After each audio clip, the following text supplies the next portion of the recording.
Hi guys, today we're hosting a workshop here in Umeå, Sweden for our Airsoft association or union or just group for the towns and the areas Airsofters. So let's go in and have a look.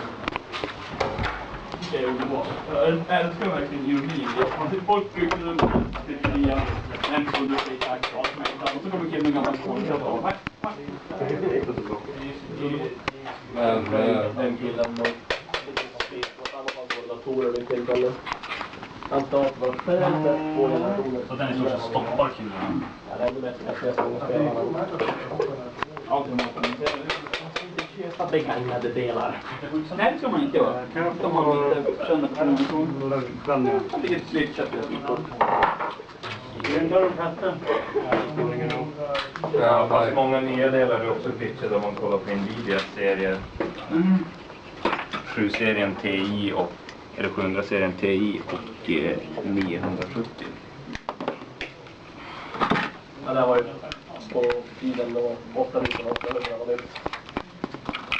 Har du pillarna lite? Köpte jättebegagnat dem. Men det är så, vad sa du? Har du löst en fel? Ja, 2, 3. Gjorde du fel igen?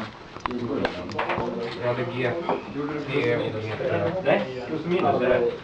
Den här spelar jag runt på den här. Ja, det var den jag använde mest där. Men det behövs. Oj! Ja, det är liksom... Fast det här är minen och jag försökte maxa ut grafiken. Den gick bra. De var inte lödande. Jag hade 20 år med Sverige. Crisis har trott en konstigt spel där